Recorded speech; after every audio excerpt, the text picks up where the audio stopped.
श्री सीताराम जी सरकार की जय। श्री हनुमान जी महाराज की जय। श्री गौरी शंकर भगवान की जय।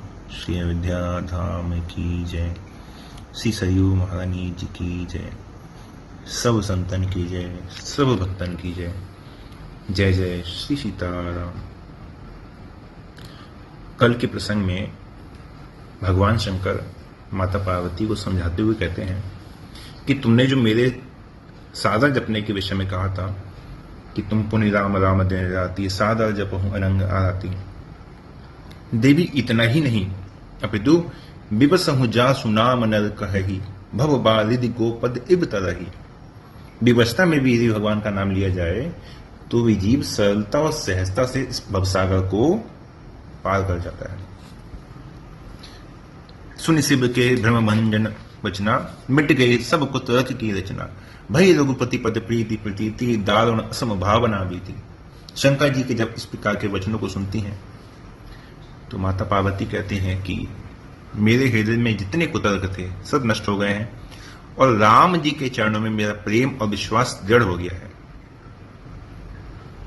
इसके पश्चात माता पार्वती कहती हैं कि प्रभु, मुझे राम जी के स्वरूप का यथार्थता बोध हो गया है।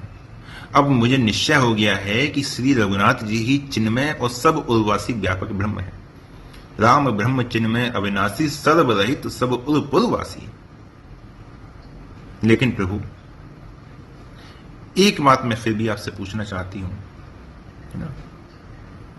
नाथ धरऊ नरतन कही हेतु, मुहि समझाई कहो वृष केतु।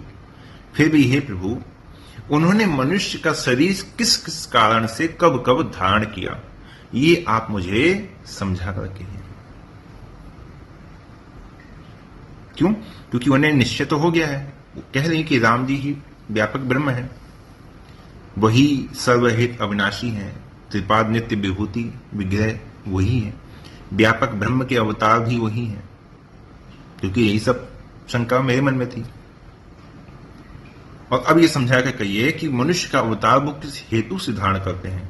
यद्यपि शंकर जी पहले ही समझा चुके हैं कि भगत प्रेम बस सगुण सोई, भगवान प्रेम के वश सगुण होते हैं। लेकिन फिर भी पार्वती जी ये स्पष्ट रूप से जानना चाहती हैं कि भगवान ने कब कब किस किस भक्त के प्रेम के वश होकर अवतार लिया है। शंकर जी माता पार्वती की जो जिज्ञासा है उसको सुनकर बड़े प्रसन्न हुए और कहने लगे, सुन गिरिजा हरि चैत सुहाय, विपुल विशद निगमागम गाय। हरि अवतार हेतु जही होई, इद मिथम कही जाए न कोई। भगवान के अवतार किस किस कारण से होते हैं, कब कब होते हैं, और भगवान के अवतार के लिए कहा जाए कि भगवान के अवतार लेने का हेतु बस यही है, ऐसा कहा नहीं जा सकता। क्यों? क्योंकि भगवान के एक अवतार के पीछे भी उनके अनेक कारण हो सकते हैं और कुछ कारण ऐसे भी हो सकते हैं जिन्हें कोई जान भी ना सके। राम अतर्क बुद्धि मन बाणी, मत हमारे अस सुन ही सयानी। राम जी मन बुद्धि वाणी इन सबसे अतर्क है, इसलिए तस्मै सुमुख सुनावो तो ही समुझी पड़ई जस कारण मोही। इसलिए भगवान के अवतार लेने का जो कारण मेरी समझ में आया है वो मैं तुम्हें समझाता हूं, वो मैं तुम्हें सुनाता हूं। असुर मार थाप ही सुरन, राख निज श्रुति सेतु। जग विस्तार ही विशद जस, राम जन्म कर हेतु। राम जी के जितने अवतार हुए हैं उन सबका हेतु यही है। देवताओं को जो है स्थापित करते हैं, असुरों का संहार करते हैं, जो उनकी श्वास से जो वेद उत्पन्न हुए हैं वेदों की मर्यादा की रक्षा करते हैं, और जगत में जो अपना निर्मल यश है उसको फैलाते हैं। ये राम जी के अवतार का कारण है। और सोई जस गाय भगत भव तरही, कृपा सिंधु जन हित तनु धरही। भगवान की उसी यश को गाकर जो भक्त हैं वो भवसागर से तर जाते हैं। लेकिन फिर भी राम जन्म के हेतु अनेका, परम विचित्र एक देखा। अभी क्या कहा कि राम जी के जन्म के ये सब हेतु हैं, है ना? असुरों को मारना, देवताओं को पुनः स्थापित करना, वेद की मर्यादा की रक्षा करना, ये सब जगत में भगवान के अवतार लेने के हेतु हैं। लेकिन इसके अतिरिक्त भी राम जन्म के हेतु अनेका परम विचित्र एक तेका, लेकिन फिर भी राम जी के जन्म के अनेक हेतु हो सकते हैं, कोई एक हेतु यही कारण है ऐसा नहीं कहा जा सकता, है ना। यही विधि जन्म करम हेरी हरि के रे, सुंदर सुखद विचित्र घनेरे। सुंदर है, सुखद है, अति विचित्र है। तो असुर मारि थापहि सुरन, ये भगवान के जन्म का हेतु कहा। फिर कहा कि ये एक नहीं है, राम जन्म के हेतु अनेका। किसी कल्प में श्राप वो कारण है ना, जैसे जलंधर की पत्नी ने वृंदा ने श्राप दिया। फिर नारद जी का श्राप भगवान के हेतु का, भगवान के अवतार का कारण हुआ। फिर किसी कल्प में भक्त पर कृपा करके अवतार लेते हैं, मनु शत्रुपा जी के प्रसंग में, है ना। तो भगवान के अवतार के भिन्न भिन्न हेतु हो सकते हैं। उनमें क्या था, मनु शत्रुपा जी ने अवतार जन्म लिया था, भगवान की कृपा के बाद भगवान से जब वरदान मिल गया, और उसी कल्प में जो राजा प्रतापभानु थे वो राक्षस हुए। तो इस प्रकार से फिर शंकर जी आगे कहते हैं, जन्म एक दुई कहो बखानी, सावधान सुन सुमति भवानी। जन्म एक दुई कहो बखानी, एक दो जो जन्म है वो मैं तुम्हें बखान की विस्तार से कहूंगा। भाव ये है कि भगवान के जितने अवतार हैं उन सबका जो मुख्य कारण है वो तो मैंने तुम्हें बता दिया, इसलिए अब मैं एक दो ही हेतु कहूंगा, बहुत का प्रयोजन नहीं है, क्योंकि यहां पर शंकर जी ने 4 कल्प की कथाएं कही हैं, 3 संक्षेप में और एक थोड़ा विस्तार से। जो साकेत बिहारी श्री रघुनाथ जी हैं उनका जो कथा कही है वो विस्तार से कही है ना। तो पहले जब सुना रहे हैं तो क्या कहा कि जन्म एक दुई कहो बखानी, और जब चौथी कथा कहते हैं माता पार्वती से तो क्या कहते हैं, कहो विचित्र कथा विस्तारी, फिर उस कथा का विस्तार करते हैं। क्यों? क्योंकि सती जी के स्वरूप में उनके मन में क्या आया था, विष्णु जो सुरहित नर तनधारी, सोई सर्वज्ञ जथा त्रिपुरारी, और खोजई सो की अग इवनारी। विष्णु जी तो शंकर जी के समान ही है ना, सर्वज्ञ हैं, तो वो एक स्त्री को क्यों खोजेंगे, तो उनके मन में विष्णु जी के लेके संदेह था। इसलिए शंकर जी ने जब राम जी के अवतार के हेतु कहे हैं तो उसमें राम जी के अवतार के संबंध में विष्णु जी का और जो क्षीरसाई भगवान है उनके भी राम जी के अवतार का कारण यहां पे कहा है।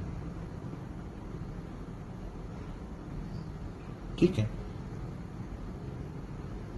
और अधिक समझाने के लिए जैसे फिर बाद में क्या कहा कि सावधान सुनो सुमति भवानी, क्योंकि तुम्हारी प्रधान शंका यही है, तुम्हारी शंका है वो यही है कि वो क्यों अवतार लेते हैं, तो इसलिए अब तुम बहुत अधिक सावधान होकर सुनो, चित्त लगाकर, है ना, मन में उसका मनन करते हुए सुनो। क्योंकि यदि सावधानता पूर्वक नहीं सुनोगे, सावधानी नहीं रखोगे, तो क्या, तो तुम्हें भी कदाचित ये भ्रम हो जाएगा जिसे आगे चल के गरुड़ जी को हो गया।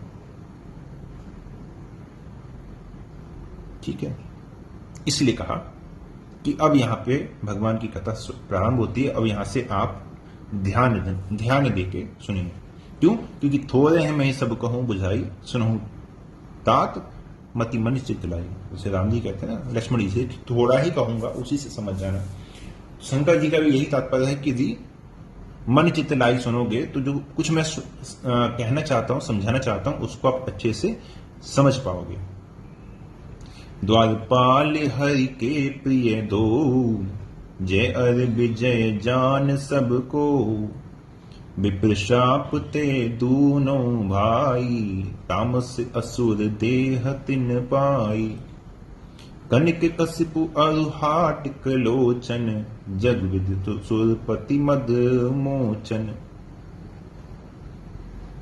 एक अवतार क्या कहा कि द्वारपाल हरि के प्रिय दो, जय विजय जान सबको, और जैसे मैंने प्रसंग में पहले ही कहा था कि जय और विजय या भगवान की जितने भी अवतार की कथा शंकर जी ने कही है, उसको हम लोग संक्षेप में उसका थोड़ा सा विस्तार करेंगे।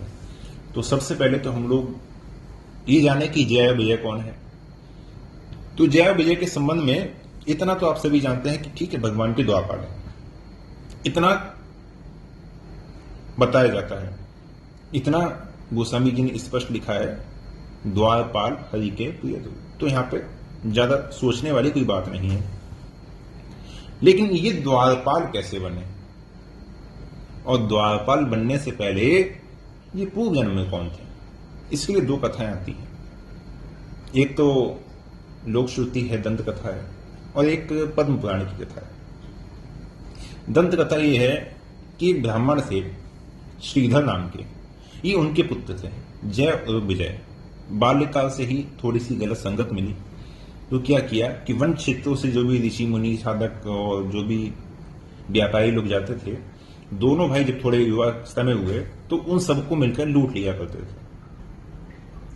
एक दिन चारों सनत कुमार उसी जंगल के पास में एक सरोवर था, वहां पे स्नान कर रहे थे। तो चारों भाइयों ने देखा, मतलब दोनों भाइयों ने देखा चारों को, और उनके पास जाके उनको, वैसे तो उनके पास कुछ था नहीं, लेकिन उन्हें लगा कि शायद कुछ छुपाए हुए हों, तो उन्हें भांति भांति से त्रास देने का प्रयास किया। उनके कपड़े दोनों ने चुरा लिए थे, इन दोनों ने चारों भाइयों के कपड़े चुरा लिए, और तो कुछ मिला नहीं। तो चारों भाई जब निकले, वैसे तो क्योंकि इसको मैं दंत कथा इसलिए कहता हूं क्योंकि चारों भाइयों के लिए ये कहा जाता है कि ये चारों ही सदा ही नग्न अवस्था में, उसी अवस्था में रहते हैं, क्योंकि 5 वर्ष के बालक हैं।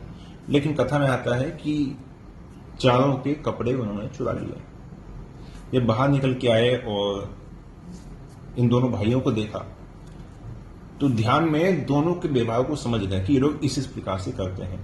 तो दोनों को समझाया कि इसका प्रायश्चित बहुत भयंकर है, नरकों में बहुत यातनाएं मिलती हैं, इस पाप से तुमको कोई लाभ नहीं होगा। तो दोनों भाइयों को जब प्रस्ताव हुआ, तो दोनों भाइयों ने कहा कि आप हमारे उद्धार का कोई मार्ग बताइए। तब इनको वासुदेव भगवान का द्वादश अक्षर मंत्र दिया और दीक्षा दी, और उसके पश्चात मंत्र को जपने का आदेश दिया कि इसी मंत्र को आप जपिए। आगे चलकर दोनों भाई बहुत ही अच्छे साधक हुए, दोनों ने भगवान के मंत्र को बहुत जपा, और अंत में जब दोनों का शरीर पूरा हुआ तो भगवान के धाम को दोनों प्राप्त हुए। तो एक तो कथा ये है, इसलिए मैंने इसको कहा कि ये दंत कथा है। दूसरी जो कथा आती है, ये आती है पद्म पुराण की। माता देवहूति और कर्दम ऋषि, जिनके आगे चल के कपिल भगवान हुए, ये उनकी दोनों संतान थी, जय और विजय। बाल्यकाल से ही दोनों बड़े ही तेजस्वी ब्राह्मण थे। उस समय वहां पे एक राजा राज करते थे मरुत नाम के। तो एक बार मरुत राजा ने इन दोनों भाइयों को बुलाया पुरोहिताई करने के लिए। तो दोनों ने कार्यक्रम, जो भगवान का जो भी यज्ञ था, अनुष्ठान था, जो भी था, उसको पूर्ण किया, और राजा ने दोनों भाइयों के बहुत अधिक दान दक्षिणा धन देके विदा किया। मार्ग में दोनों बड़े प्रसन्न थे, ऐसा नहीं था भगवान की भक्ति नहीं थे, बालकाल से ही दोनों भगवान की भक्ति करते थे। तो दोनों बड़े प्रसन्न। तो दोनों भाइयों ने आपस में क्योंकि मिलकर अनुष्ठान किया था, और दक्षिणा दोनों को अलग अलग मिली थी। तो जय ने कहा विजय से कि भाई, दोनों की दक्षिणा अलग अलग है, यदि हम इन दोनों दक्षिणाओं को मिला लें और मिलाने के बाद जो वस्तु आपको प्रिय है वो आप रख लीजिए, जो मुझे अच्छी लगेगी वो मैं रख लूंगा।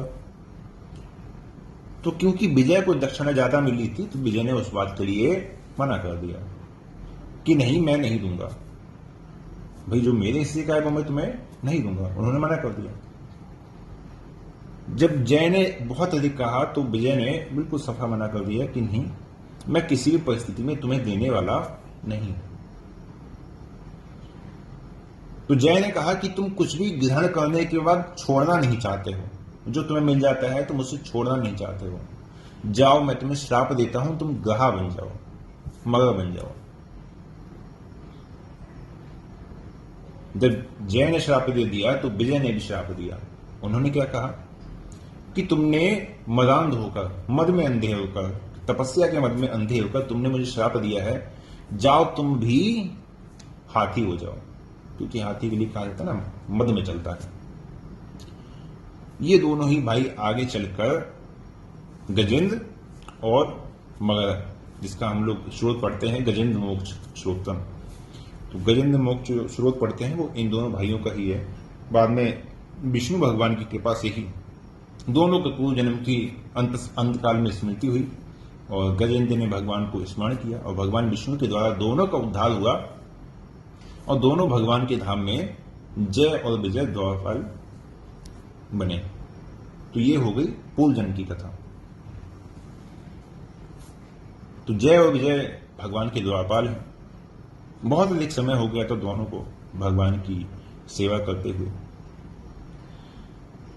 एक बार चारों भाई सनत कुमार भगवान के धाम में पहुंचे, क्योंकि वो हर जगह ब्रह्म का दर्शन करते थे। तो जो सप्त द्वार हैं, सप्त द्वार में से 6 द्वार वो पार कर गए थे। 7वें द्वार में जय और विजय, अंतिम द्वार में भगवान के पहले में थे।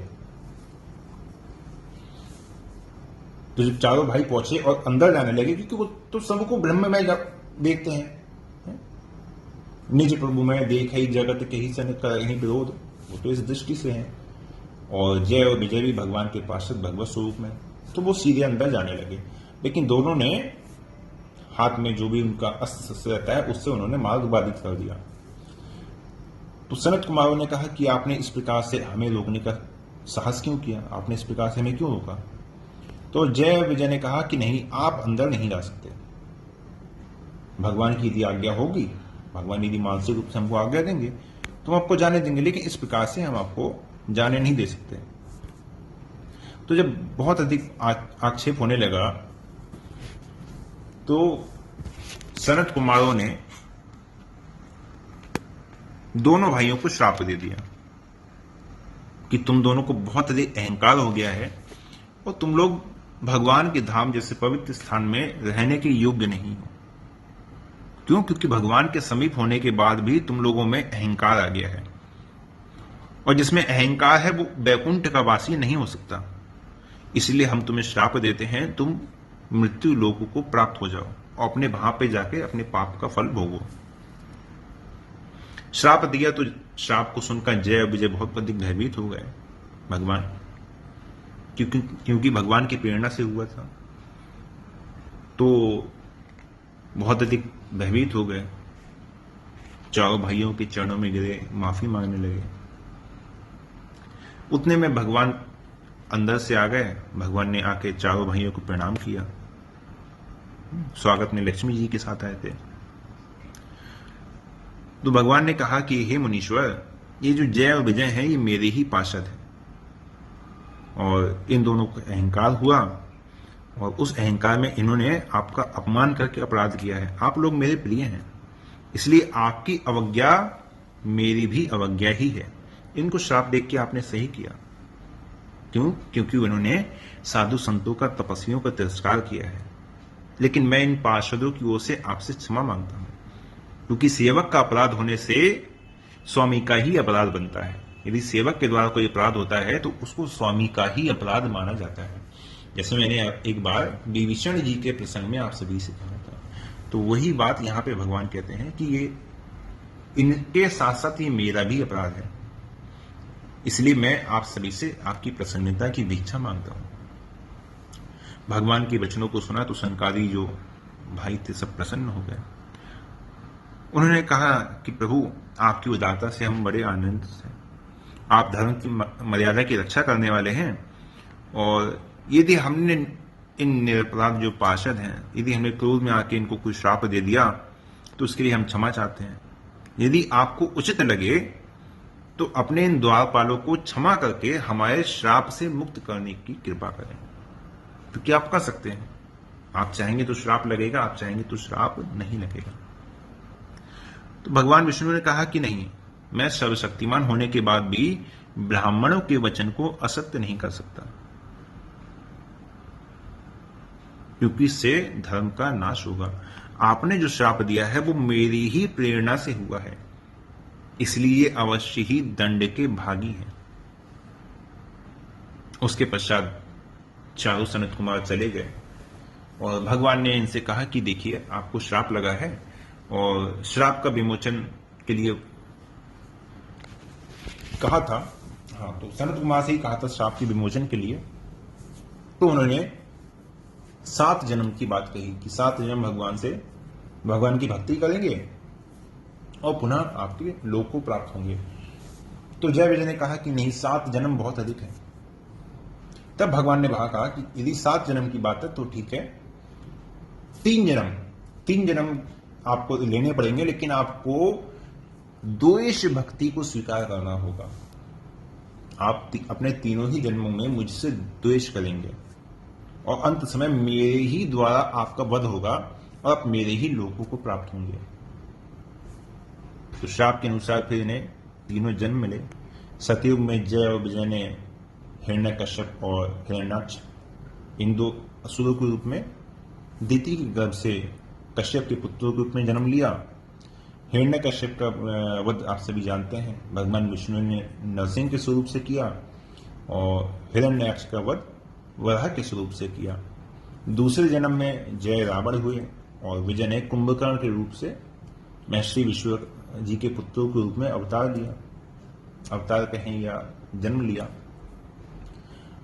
उस समय भगवान श्री रामचंद्र जी ने दोनों का वध किया और तीसरे जन्म में जिनका अंतिम जन्म था, तो रानी सुतसवा के गर्भ से जो चेदी नरेश थे, दमघोष राजा, उनके पुत्र शिशुपाल हुए और विजय ने उस समय श्रुत देवी हैं उनके गर्भ से जन्म लिया और राजा वृद्ध शर्मा के पुत्र दंतवक्त हुए।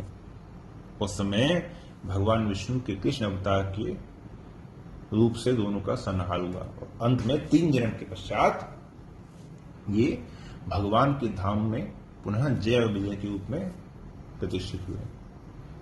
तो ये इनके एक जन्म की कथा थी जो शंकर जी ने माता पार्वती को सुनाई कि द्वारपाल हरि के प्रिय दो, जय और विजय जान सबको, और मुक्त न भय हति भगवाना, 3 जन्म दुज बचन प्रवाना।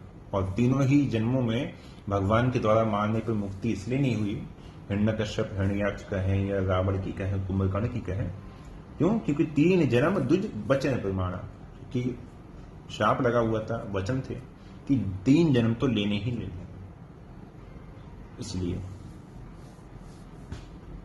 और इसके पश्चात फिर शंकर जी ने एक कल्प सुर देखी दुखारे, समर जलंधर सब मारे। इसके पश्चात शंकर जी ने जलंधर आगे चल के रावण हुआ, उनकी कथा कही। लेकिन जैसे मैंने कहा था कि एक दिन में हम लोग एक ही अवतार की कथा लेके पूर्ण करेंगे, तो आज पहले ही अवतार की कथा को पूर्ण करके आज यहीं विश्राम देते हैं। जय जय श्री सीताराम।